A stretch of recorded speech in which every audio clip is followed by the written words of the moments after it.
जागो जागो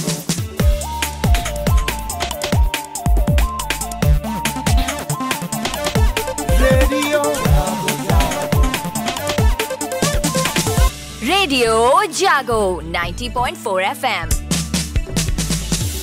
रेडियो जागो 90.4 FM के सभी श्रोताओं को मेरा नमस्कार। मैं Aditi Gaur, principal, Springdales. World Cancer Day के उपलक्ष्य में आज हमारे बीच में डॉक्टर कीर्ति कटियार, जिनसे हम चर्चा करेंगे कैंसर के बारे में, जो कि हम सब जानते हैं एक बहुत ही भयावह बीमारी के रूप में निकल करके आ रही है।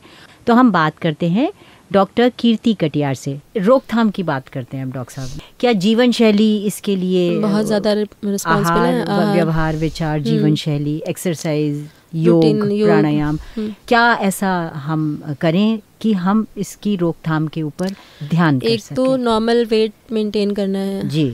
जैसे जैसे फैट हमारी बॉडी में बढ़ता है वैसे वैसे हमारी जो वही सेल्स की बात करते हैं उनके ऊपर वर्कलोड बढ़ता जाता है। जैसे वर्कलोड बढ़ता है तो बहुत सारे कारण होते हैं, मतलब फिर वो उतने अच्छे से वर्क नहीं कर पाती जो हमारी सेल्स हैं जी। तो कोई भी कारण होता है तो जल्दी इफेक्ट हो जाते हैं। मतलब वेट तो डायरेक्टली, बहुत सारे कारणों का डायरेक्टली रिलेशन है किसी भी कैंसर से। जो हमारे आंतों के कैंसर में वेट बहुत ज़्यादा डायरेक्टली रिलेटेड है। वेट जिनका ज़्यादा होता है, BMI डिरेंज होता है, तो उनको कैंसर के चांसेस ज़्यादा हो जाते हैं, आंतों के तो स्पेशली। तो इसके लिए सबसे अच्छा है कि मतलब यही है, अपनी संतुलित आहार लें, अच्छी जीवन शैली अपनाएं, सुबह कम से कम 20 मिनट से लेकर 30 मिनट तक की एक्सरसाइज करें, टहलने जाएं, योग करें, किसी भी माध्यम से एक्सरसाइज करें।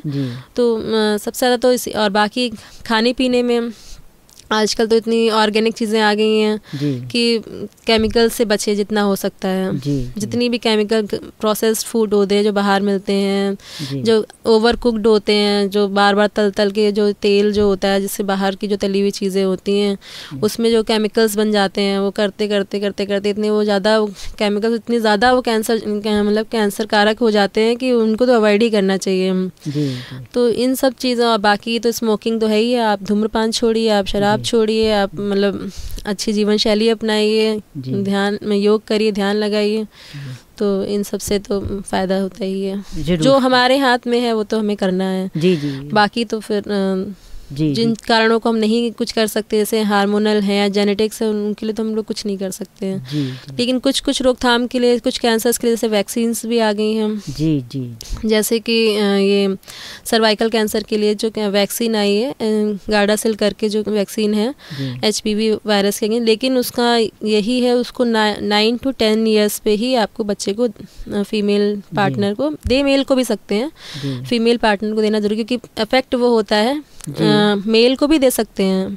मेल क्योंकि फैलता तो मेल से भी है वो जी।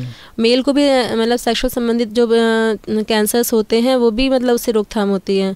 मेन फोकस इसमें फीमेल्स को इसलिए किया जाता है क्योंकि जब अफेक्ट होता है यूट्रस फीमेल्स में होता है, तो इसलिए वो फीमेल्स को फोकस में रखते हैं। लेकिन दे दोनों को सकते हैं, लेकिन देना तभी है 9 to 10 ईयर्स में। उसके बाद में भी दे सकते हैं। ऐसा पहले बोला जाता था कि जब तक जो वुमेन है सेक्सुअली एक्टिव नहीं है दे सकती, लेकिन उसका उतना इफेक्ट नहीं आता है जी। तो उसका इतनी कोई स्टडीज़ नहीं है कि उसका कितना इफेक्ट रहेगा। बेस्ट इफेक्ट जो है वैक्सीन का वो 9 to 10 ईयर्स पे ही आता है। तो हम लोग इतना जागरूक करते हैं कि ये वैक्सीन अपने बच्चों को ज़रूर लगवाएं, जिससे उनको कम से कम एक कैंसर से तो हम उनका निदान कर पाएँ, बचा सकते हैं। इंटरिम बजट आया है और उसमें सर्वाइकल कैंसर के लिए वैक्सीन फ्री कर दी है उन्होंने। बिल्कुल निःशुल्क वैक्सीन बच्चियों को दिया जाएगा 9 से और 12 साल की बच्चियों को। 9 से 10 साल बेस्ट है, बाकी दे तो 10 साल के बाद में भी सकते हैं, लेकिन उतनी इफेक्टिव नहीं रहती जी जी। अब ये सरकार की तरफ से तो बहुत अच्छी पहल हुई है, बहुत अच्छी पहल है। और लोगों में लेकिन इसके लिए जागरूकता होनी चाहिए कि जाके लगवाएं जरूर। फीमेल्स को समझेंगे कि प्रॉब्लम तो फीमेल, आधे लोग तो दिखाते ही नहीं है। इतनी ज्यादा बड़ी प्रॉब्लम होती है, झाड़ फूक चलती रहती है। लेकिन पहले तो चलो वो तो जिनका हो गया, लेकिन अब जो नए बच्चे आ रहे हैं कम से कम उनको तो बचाया जा सके ऐसी गंभीर बीमारी से। एक बीमारी तो ऐसे हो जाएगी जिसको हम सेव कर सकते हैं। रूरल एरियाज में कई बार ऐसा होता है, छोटी छोटी बच्चियों को जब पीरियड्स होते हैं तो उनकी छोटी छोटी प्रॉब्लम्स को इग्नोर कर दिया जाता है या उसको सप्रेस कर दिया जाता है कि अगर पेन्स हो रहे हैं या ब्लीडिंग ज़्यादा हो रही है तो उसको बात नहीं करते, वो कितना हमारी ओपीडी में तो बहुत ज़्यादा कॉमन है कि मतलब एनीमिक हो जाते हैं पेशेंट्स। मतलब प्यूबर्टी मेनोरेजिया बहुत ज़्यादा कॉमन है, मतलब जिसमें पीरियड स्टार्ट होने के टाइम पे हैवी ब्लीडिंग होती है किसी किसी बच्चों में, तो एनीमिक हो जाते हैं बच्चे। इतने ज़्यादा एनीमिक होंगे को ब्लड चढ़ाने की भी ज़रूरत पड़ जाती है। जब बिल्कुल ब्लड चढ़ाने की नौबत पे आ जाता है तब वो लेके चलते हैं घर से कि हाँ आप चलो दिखा देते हैं, आप इसका इलाज शुरू कर देते हैं।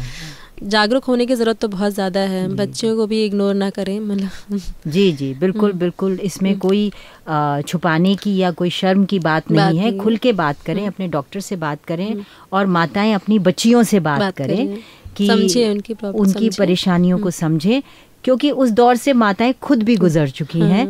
तो जो कुछ उन्होंने देखा या जो कुछ उन्होंने जिस दौर से वो गुजरी, अपने बच्चों को ना गुजरने दें, उसका ध्यान करें।